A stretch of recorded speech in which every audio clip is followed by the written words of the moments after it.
Hello! This is Maui Adrian R. Ortega, and I am your host for today's podcast. Today, we will be talking about a controversial topic, especially within our conservative country, and that is gender reassignment.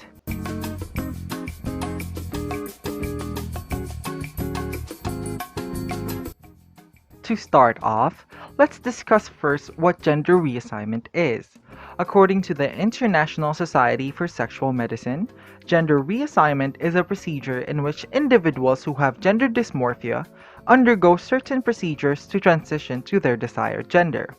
It is a process in which people who feel dissimilar to their original gender go through in order to become comfortable with who they are. It is not a process to be taken lightly because in order to undergo this procedure, individuals who desire gender reassignment requires a lot of counseling and formal diagnosis from a variety of doctors to assure one's own will to go through the process and transition to their desired gender.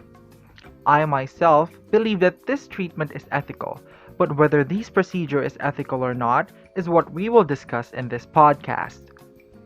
In a research published by Marta R. Bizik and her fellow researchers on 2018 entitled Gender Dysphoria, Bioethical Aspects of Medical Treatment, they were able to share their takes on the ethicality of gender reassignment. As we all know, from the public intellectual lecture series done by Dr. Maria C. Manalo, there are four ethical principles in bioethics, namely beneficence, non-maleficence, autonomy, and justice. As discussed in the research presented by Bizik et al. 2018, the main ethical principles affected are beneficence, non-maleficence, and autonomy. Autonomy, as explained by Dr. Manalo, is the patient's self-determination. Thus, the patient must have full autonomy on their own decisions regarding the treatment, given the risks, possibilities, and benefits post-treatment. They must have the autonomy whether or not they wish to proceed with the treatment, given the aspects of change it would bring in their lives. Beneficence, as explained by Dr. Manalo, is the principle to do good. Thus, those in charge of the procedure must only do good, or rather, must only do what is in the patient's best interest. Lastly, maleficence, which is described as to do no harm. Thus, proper assessment and help from various professionals along with their validations on paper helps them to cause no harm to the individual emotionally, socially, or even in a physical sense. Although it may not be stated in the research article, but the bioethic principle of justice, as stated in Dr. Manalo's public intellectual series, must also be abided. Justice is described as the equality of treatment, thus the techniques and procedures done towards the individual must be of the most modern and safe. Although these are all conditions regarding the ethicality of gender reassignment, ultimately, the World Professional Association for Transgender Health, or WPATH, and their standards of care as well as their other public policy statements enable the conditions stated above to be met.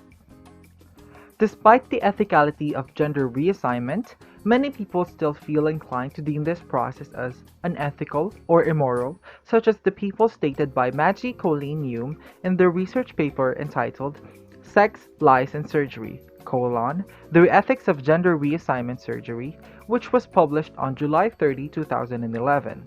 The various rebuttals for labeling gender reassignment surgery as immoral are as follows. First, using the oath of Hippocrates, which states that medical professionals must do no harm, in which they believe that removing healthy functional genitalia is indeed immoral and inappropriate as there is no need to remove healthy organs from an individual. But Hume rebutted with the morality of vasectomies in addition to the first rule of bioethics, which is autonomy. Hume stated that there can be no quantitative moral difference in comparing the two, as these both essentially disables or incapacitates the organs of an individual. Autonomy, on the other hand, allows the individual a choice to undergo such circumstances, thus helping them in a variety of ways. Second, the current label of gender dysmorphia or transsexualism as something to be psychiatric and or psychosocial disease, thus, its treatment must correspond to the associated medical treatment, which is through psychiatrists and such. However, Hume rebutted that transsexualism is not something that can be cured by psychiatrists. It cannot help them change their gender. Rather, it can only distort their perspective towards their own gender. As stated within the article, according to the Merck Manual for Healthcare Professionals, treatments of transsexuals is aimed at helping patients adapt rather than dissuade them from their identity. In any case, the latter approach is ineffective. More often than not, undergoing the gender reassignment procedure brings solace to an individual as it is the only thing that has the ability to change their gender. Lastly, their argument lies in their labeling of transsexualism as a psychiatric disorder, comparing transsexualism to anorexia, and explaining that surgery does not fix the underlying cause of transsexualism. It is as if it's the same as letting anorexic people not eat when they should. Hume rebutted that despite anorexia being an actual psychiatric problem, transsexualism is indeed not. According to Hume, it is stated by a number of experts that transsexualism is indeed a physical problem rather than a psychiatric one. Thus, the need for physical treatment is indeed needed.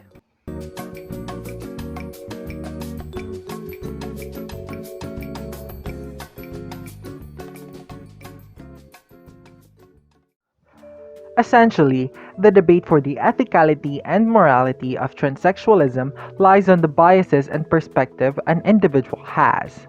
If their view on this topic is supported by their own beliefs, along with their inability to view gender as something of a spectrum and merely being composed of a binary choice, they would have a hard time in deeming something such as gender reassignment being ethical or moral.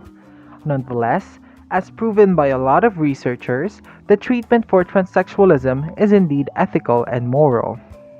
Gender reassignment, being the most known procedure for transsexualism, is the most major and the final step in some individuals' transition and acceptance of who they are. It helps an individual come to terms with themselves despite the backlash it brings. Despite the debate for the ethicality and morality of the treatments for transsexualism, what we must bring to light is the societal impact of transitioning in today's world. Although transitioning may help bring solace to themselves, it has a major backlash in society. As people who are transgender are not widely accepted in today's world, they are discriminated against, be it in public places as well as hospitals and the like. They face discrimination solely because of who they are, solely because the world cannot accept them for who they truly are. They are treated as outsiders or sometimes referred to as monsters just because of who they are. They receive little to no respect and looked down upon simply because of being trans. Nonetheless, in our modern times, movements to remove discrimination against transgendered people are supported by a variety of people, but this is especially supported by the LGBTQ plus community. As they might say, we are people too.